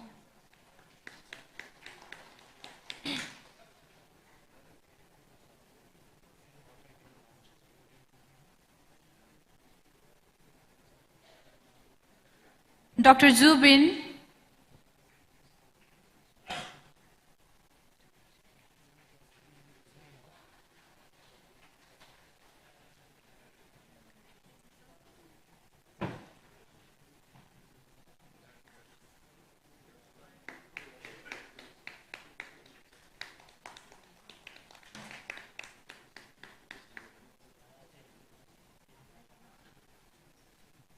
Dr. Zhang Kai-hu.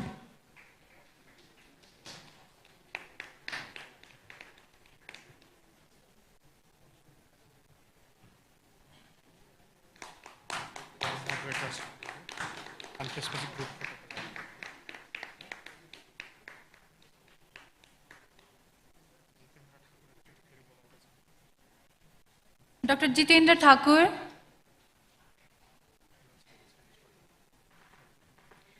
May I now request our moderator panelists to receive the token of love. Dr. Alok Ahuja.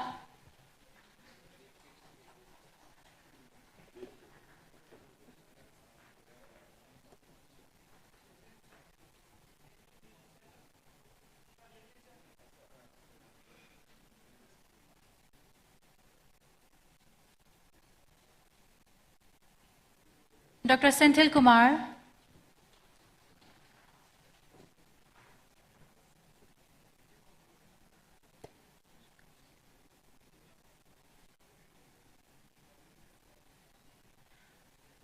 Dr. Ramesh Sigakoli.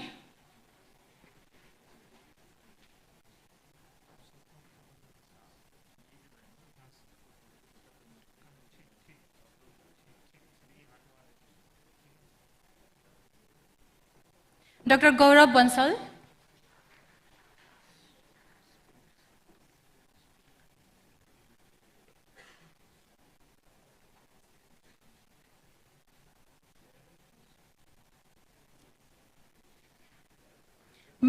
May I now welcome all our moderator and panelists for a group photo. Speakers as well.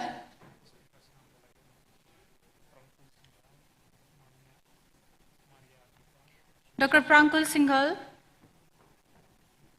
Mariam Afifa. Dr. Suresh Biswakarma. Dr. Jubin.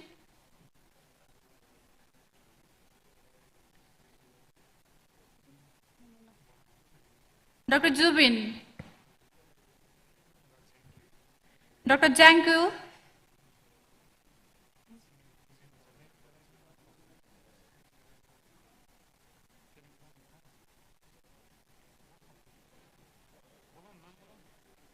Dr. Jubin.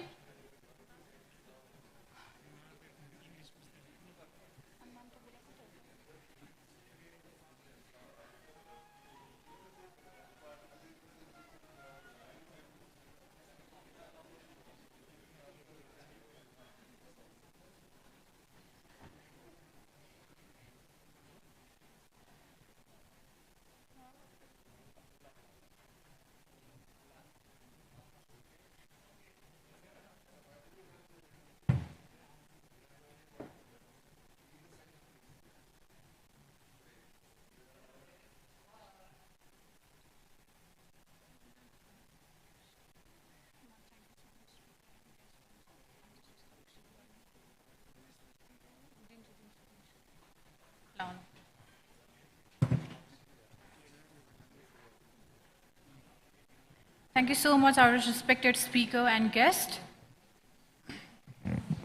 Now, we would like to move towards our next session, that is advanced lumbar surgery, in which we will be discussing on revision navigation and compression decompression. Let's welcome our moderators panelist, Dr. Rasulon Rakhimov, orthopedic surgeon, UBE specialist, head of orthopedic department, UNOSO Medical Center Hospital, Tashkent, Uzbekistan. Dr. Qingfeng Hu, Chief Orthopedic Surgeon, Director Orthopedic Center and Spine Surgery, Department, the 4th Affiliated Hospital, Zhejiang University School of Medicine. Dr. Prakash Kafle, Professor Neurosurgery, Scientific Chair, ISUBE SSEA, HOD, Nobel Medical College, Biratnagar, Nepal. Dr. Suraj Thulung, Vice President, Nation Senior Consultant Neurosurgeon, UDM Ninas, Kathmandu, Nepal. Dr. Prakash Podel, Consultant Neurosurgeon and Spine Specialist at Medicity Hospital, Bhaisepati, Lalitpur.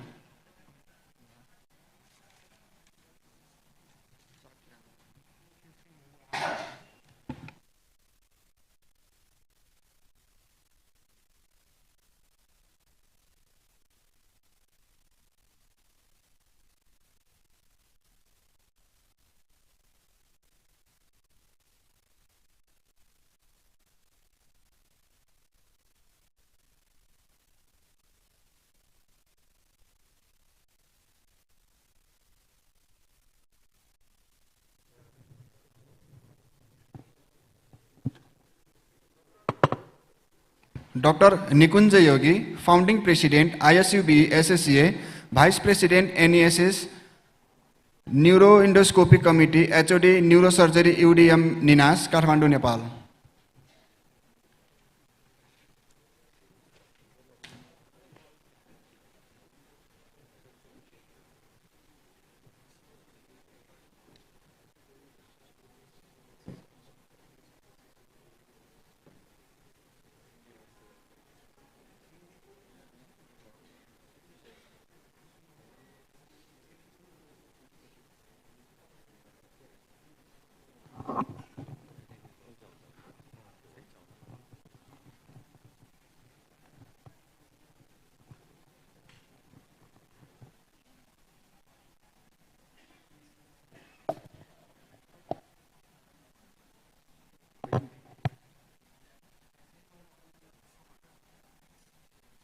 Hello?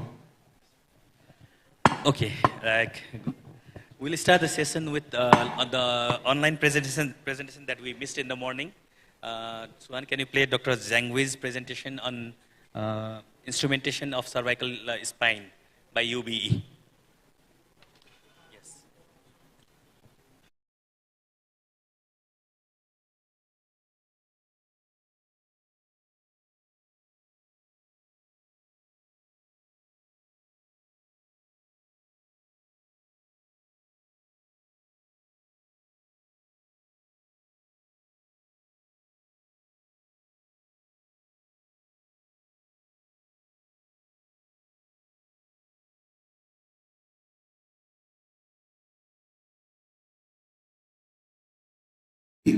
So the advantage is why to choose the UBE to insert the C1, C2 screw is the little damage of the muscle.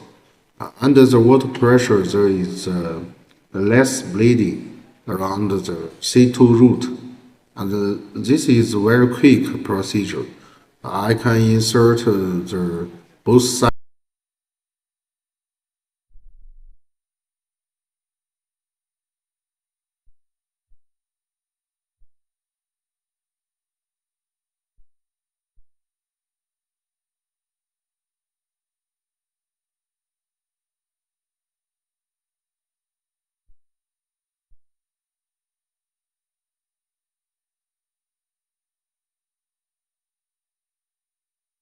Pi screw.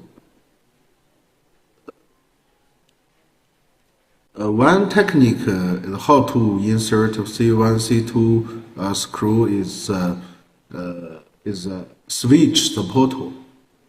For the insertion of the C1 screw, the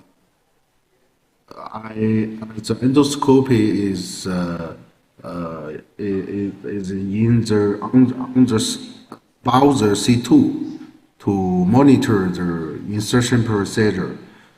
For the C2 screw insertion, the endoscopy is switched to the above the C1. So this is the fractured piece. I choose the C1 pedicle screw and the C2 RS screw. This is the result. So this is the left insertion procedure. During the under the endoscopy, I can identify the insertion point of the C2 on the lateral mass. I use the 2 millimeter the bore to make the insertion point of the C2 pi screw. I clear the soft tissue on the surface of the facet joint C1 and C2. Then I can see the C2 root is very clear. In the open surgery, there is too much bleeding, but under the water pressure, under the UBE, the less bleeding. You can see the C2 root.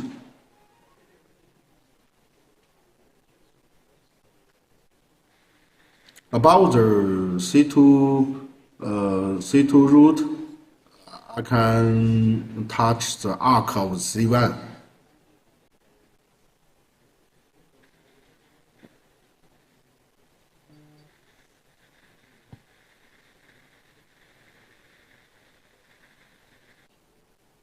This is arc of the C1.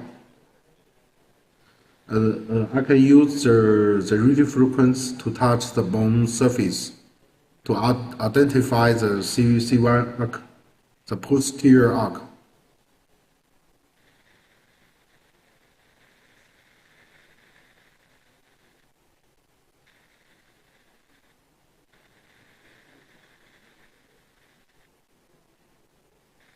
I also use the 2 millimeter the bone to make the insertion point.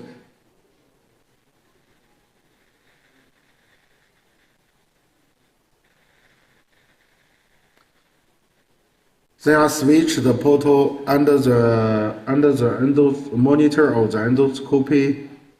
Above the C2. I can insertion the C1 screw.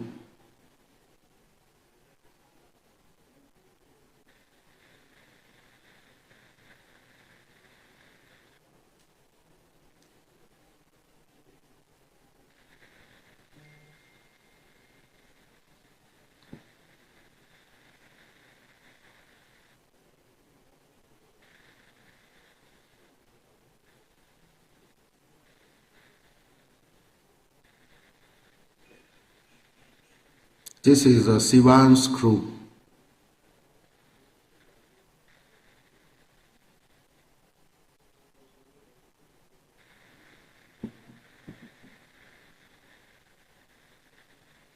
After insertion the C1 screw, then I switch the portal.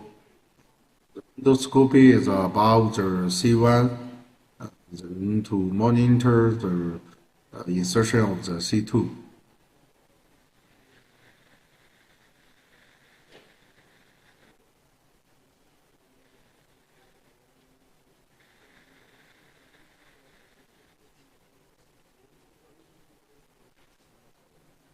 Then I switch the bottle, then I insertion the C2 screw. Then at last I insertion the root under the monitor of the endoscopy. I fix the two screw.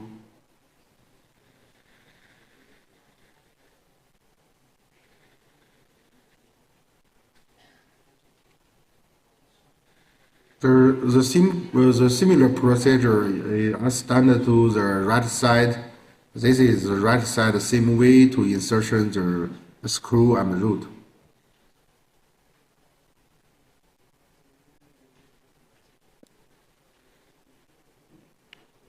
This is another case. You can see the facet joint is damaged, and this patient have severe neck pain. So I insert a cage between the facet joint. It's not very long. This is the left side piece between the facet joint of the C1, C2. You can see it's very narrow. So I cut the C2 root to expose the facet joint. This is a C2 root. Is the space is very narrow. So in the middle part of the C2 root, I use the radio frequency to cut the C2 root. Then I can see the C1, C2 lateral mass facet joint. Then I use the bone to deal with the facet joint space. I insert a small cage. This is a cage between the facet joint. After insertion the cage, I insert C1 lateral mass screw and C2 pedicle screw. You can see under the posterior arc of C1, this is the lateral mass of C1. So for this case, I do not switch portal, only through one portal to insert two screw.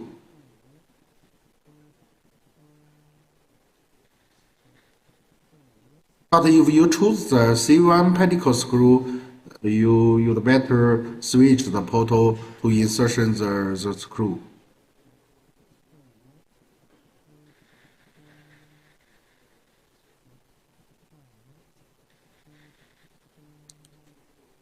After insertion the C2 screw, I insert the C1 screw. Then I insert the root at last.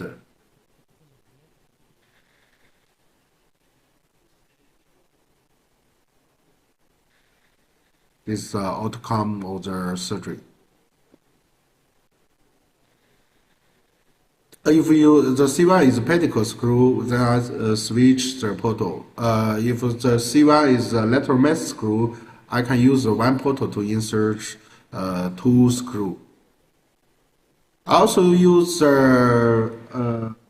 insert the lower level of the cervical screw, pedicle screw by UBE, but the portal is more lateral. For this case, is from the midline is 5 centimeters. So you can see this is the portal. The yellow one is the portal. More in the lateral margin of the lateral mass. More lateral, then I can insert the screw.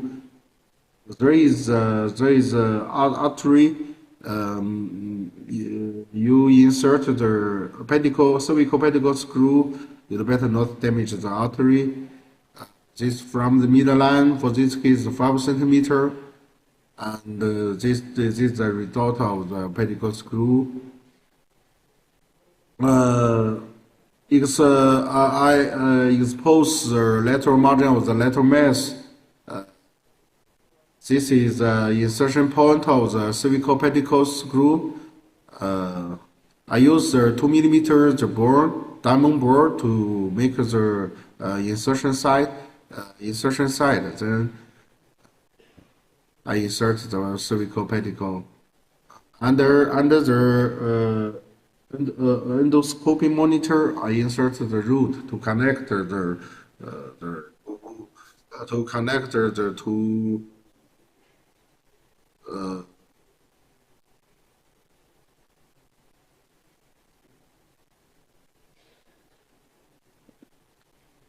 connected to screws.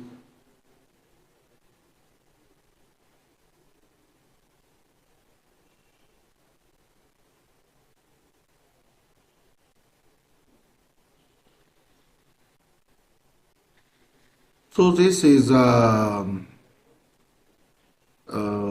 keyhole the revision case by UBE. Cervical the revision is very few. So I introduce my experience about the keyhole review. I like to use the hook knife to deal with the sky.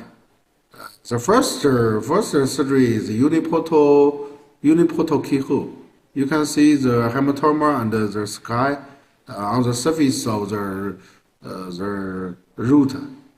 Then I use the hook knife to deal with the sky.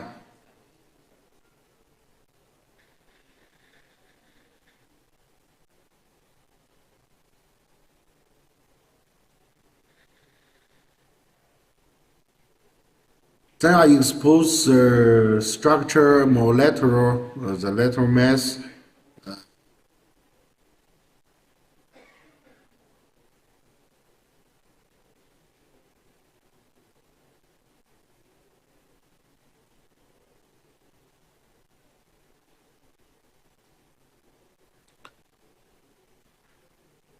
The first uniportal keyhole, the decompression area is limited. Besides the pedicle, I can find the root. Then I do more decompression of the root canal. This is a lateral mass facet joint. The decompression of the root canal, the more decompression. The root is pale. Unhealthy, you can see the root.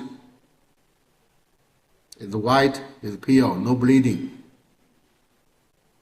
The first operation, maybe there is damage of the root connected to the spinal root cord.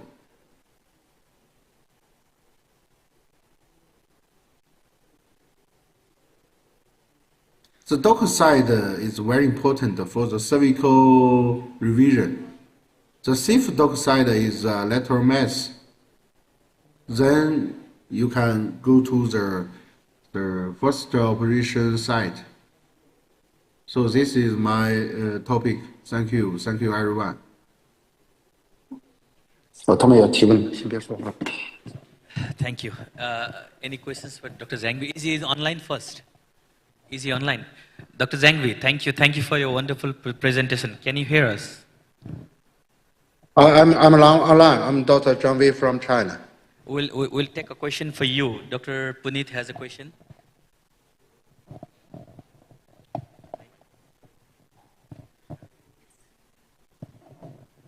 Nice, intriguing topic and new technique.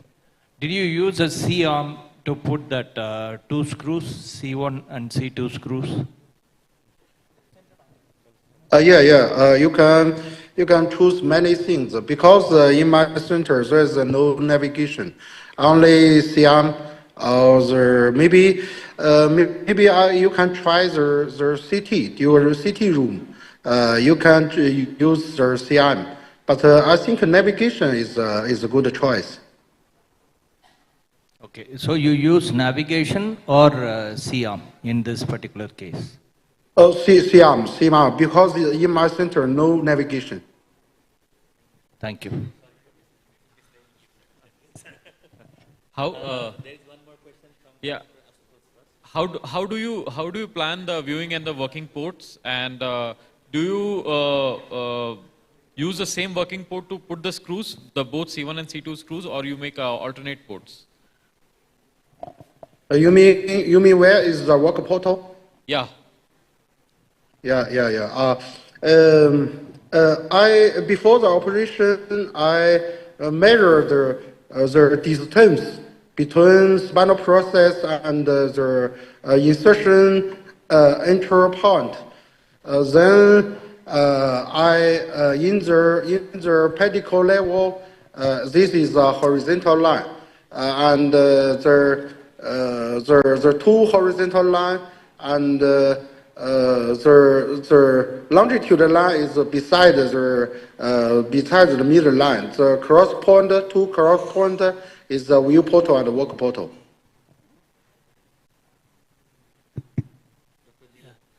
Yeah, for cervical pedicle screws, I think you used 2 incisions, right and left 2 incisions, right? Yeah, I use the 2 portal, but in China some